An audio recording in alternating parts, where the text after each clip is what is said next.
This is the CVLife Bear Swift, their new 1:10 power first focal plane LPVO with a 34mm main tube and HD glass.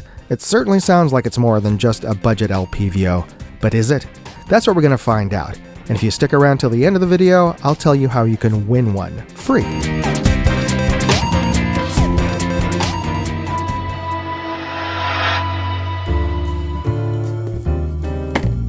I won't do a boring unboxing video. Instead, let's just take a look at the contents of the box.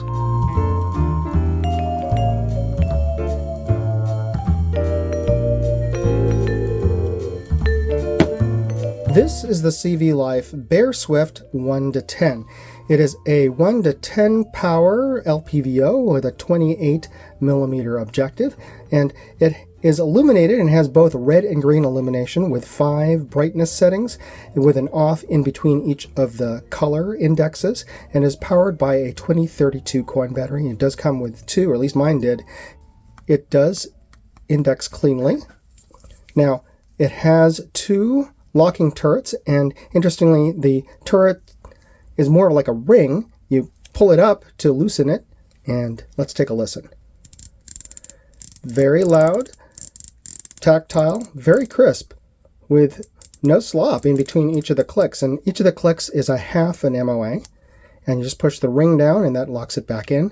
These are resettable, by the way, and you just take a coin or a flat tool and you unscrew that top, pop that off, and you pull off the ring, and you can reset it to 0 once you have your reticle zeroed in for your particular ammunition. Now let's check out our windage.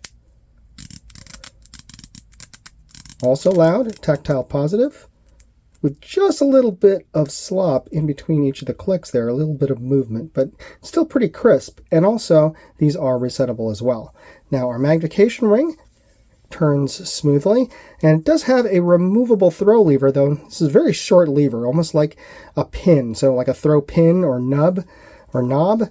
Yeah, it's very short, but it does function and helps you get some leverage when you turn it from 1 to 10, and even gives you a designation for 1.5.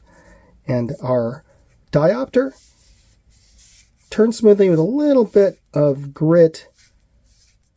Actually looks pretty good, except for the very big and kind of garishly large printing on here. Makes me think that it is a budget scope, but otherwise the construction itself looks pretty good. But the important thing is, how does it look through the glass? We'll take this outdoors and test that out next. I also want to mention that they'd included a cantilever mounts in the box, and at first I thought, oh, not too bad, but they are budget match. You can see that the top and bottom of the rings don't match. They do include torque screws for the screws, and they do indicate how many inch-pounds you should apply to them, so that's nice, and also on the base, which are thumb screws as well. The crossbars are flattened on the bottom, but they are not flattened on the front and back face, so they're not real recoil lugs here. Now overall, this will keep your scope on your rifle and perfectly fine for plinking, but for precision work, not so much. Before we get started with the test, I'd just like to take a quick break here to talk about this episode's sponsor, Aura. For the cost of just a VPN, I'm getting a whole suite of security services, including $1 million in identity theft insurance, and they're even removing me from those damn data broker listings. Use my link, aura.com/moondog, and you can try them for 14 days, free. And if you use that link, you're helping to support this channel. You know, identity fraud is a real thing, and with AI, it's all too easy to spoof your identity. That's why you should try out Aura. All right, let's get back to the tests. We're looking through the Bear Swift at its lowest power of 1 to get our best overall view through the glass. And as I move this around, I'm looking for any fisheye distortion around the outer edges that you get with lower quality LPVOs. And this is actually not bad, especially when I bring the telephone pole there to the right of the scope. That looks straight. But I do note that it looks like it's slightly to the left of where it is in the real world. And when I move this teal car into scope view from the bottom left there, it looks slightly, ever so slightly smaller inside of the scope than it is in the real world, which shouldn't be happening with a true 1 power optic. Now I'm going to lock this off and aim at the top of the hill there, and then let's bring up our magnification and see what this looks like at 5 power, but halfway in its magnification range. And the overall view through this scope is really good in terms of color rendition, accuracy, and sharpness, and it is a breezy day, as you can hear, so there's a lot of particles in the air, so it's not as high contrast as you would on an ideal day, but this is actually pretty good with very little purple fringing visible, really nothing that I can note. You'll see that usually where there's high contrast areas, like where the tree line meets the sky. Now let's bring this all the way up to its maximum of 10 power. Take a look through this glass, which still looks really good. There's a little bit of softening around the outer edges, so it's not equally tack sharp from center to the outer edge. But I can still see the trail marker sign at the top of the hill. That's just a little bit to the right and below the center horseshoe. And that is a 3-foot-ish steel sign on top of a pole, which is a good proxy for an IPSC target at this distance. All right, let's take a look at the illumination. I'm going to bring this over to a shaded part of this tree nearby. Now let's bring this all the way up to its maximum of 10 power, and this is maximum brightness of 5 on the red, and this is a maximum brightness of 5 on the green, which is not very visible. Put my hand in front of the bell there, and yeah, not terribly visible in green. Now let's bring this all the way back up to maximum in red, and is that visible? Let me bring this over into the sunlit sky. Kind of, but if I bring this down to 1 power where you really need the illumination, especially on a complicated background, now I would not call this daylight bright. We are looking through the CVLife Bear Swift at our reference target's downrange at 100 yards, and we're just looking through the glass at its lowest power of 1 to get our best overall view. Now let's bring this all the way up to its maximum of 10 power and take a look at those same reference targets. Now, I have to say, looking through this with my naked eye, it is far sharper and has less chromatic aberration than you're seeing here in the camera, which has its own glass lenses and in part its own chromatic aberration. The overall view with my naked eye was remarkably very well color balanced and a good amount of detail. And we are seeing a bit of that with the camera here. Now, as we can see here, we are lined up to the bottom left corner of the grid target, so this is a good starting point and reference as we check out our range of adjustments, starting with our elevation. And that is the very topmost, and you can see a little bit of darkening around the bottom of the scope, which is the edge of the eye box. And I have to say that this scope has a fairly unforgiving eye box, really rather tight for an LPVO. And now 1 to 10s, to be granted, have a fairly much tighter eye box than their 1 to 6s, but this one is rather tight. And that is the very bottom of our range of adjustments, and it feels like there's a couple of dead clicks at the bottom there. Now let's bring this back to our factory 0 on our turret. Now let's check out our range of adjustment on our windage. And that is the rightmost, and you can see a little bit of a distortion there around the outer edge.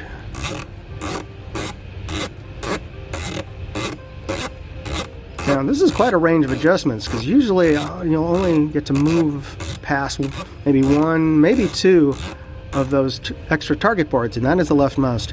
And this is quite a bit farther than like 1.5 target boards from our original starting point. Alright, let's bring this back to 0 on that turret as well. Here we are. Alright, we are lined up to the bottom left corner of that grid target, and let's check out these turrets. I'm going to dial in 7 MOA on our elevation, and that puts us into the top left corner of the grid target, and I'm going to dial in 7 MOA into our windage, and that puts us to the top right corner. And if I dial 7 back to 0 on our elevation, that puts us into the bottom right corner, and let's bring our windage back to its original 0, and we are right back where we started. So hey, this scope tracks. We've moved up to 50 yards, and looking at our reference targets, I can clearly make out bullet hits on the reactive sticker target on the bottom left, as well as two tiny .22 caliber holes below that reactive sticker target on paper. And in our optical resolution chart on the bottom right, I can make out both horizontal and vertical lines down to element 3 in group -1, which is remarkably clear for an LPVO. Well, thanks for sticking around till the end of this video, and if you've been enjoying it, don't forget to hit that like button, the subscribe button, and notification bell buttons. They don't charge you anything to become a subscriber to this channel, so I appreciate you taking the time to do that. And I want to thank CVLife for sending out the Bear Swift for me to test. I was pleasantly surprised at the quality and performance of this budget LPVO. Now, full disclosure here, this is not the first sample they sent. That first sample had a tiny little issue that I noticed when I was testing it. I saw a ½ parallax shift at 100 yards. Now, to be fair, your average shooter is never going to notice anything like that, but you know, this is what I do, so I'm a bit of a nitpick. I sent photos and videos of what I was seeing to CVLife, and to their credit, they sent me a replacement. So that says the level of customer care that they're willing to give for even a budget LPVO, and this has a price point of about $200. And to get a quality optic at that price point, there's going to be some compromises. Chiefly, this does not have true daylight bright illumination, but to be honest, you're never going to get anything that bright unless you're using fiber optics or you're willing to put $1,000 in down for an LPVO. So this is pretty typical in terms of the illumination for a sub $1,000 LPVO. And there was some visible distortion around the outer edges at 1 power. Not as bad as some really cheap LPVOs, which will give you really noticeable fisheye, but I did notice that there was some distortion and image shift at 1 power. And also, it is a 1 to 10 first focal plane, so 1 to 10 first focal planes are going to have a tight, unforgiving eye box, and this is a good example of that. That's the reason why I tend to recommend 1 to 6 LPVOs, but everybody seems to want a 1 to 10 first focal plane for whatever reason. Let me know in the comments why you're interested in a 1 to 10 first focal plane versus a second focal plane or a 1 to 6 LPVO. Now, to their credit, this has really good glass for a 1 to 10. Very color accurate image and very clean and sharp. Yeah, if you're interested in picking one up, I've included product links as well as more information in my full written review at moondogindustries.com, and you'll find affiliate links in that article, and you can find a link to that article in this video's description. And if you're interested in winning one of these, well, CVLife is giving one away and letting me pick the winner. All you have to do to qualify is be a subscriber to my travel channel, Moondog Go, and upload proof that you have. Upload a screenshot of that subscribe button to prove that you're a human and not a bot. And you can find information about the contest at moondogindustries.com/contest, and you can find a link to the upload page and the upload form in this video's description. I'll be drawing the winner at the end of July from among the qualified entrants, and I'll be drawing the winner live on my live stream, TMI Live with Moondog, on Wednesdays at 6 p.m. Eastern, 3 p.m. Pacific time. So get on that. Good luck. God bless. Moondog out. Hey, I'd like to know what you thought of this video. Leave me a comment or chat with me on Facebook, Twitter, TikTok, MeWe, Instagram, or Locals. And if you want to see all of my videos, go to moondogindustries.com.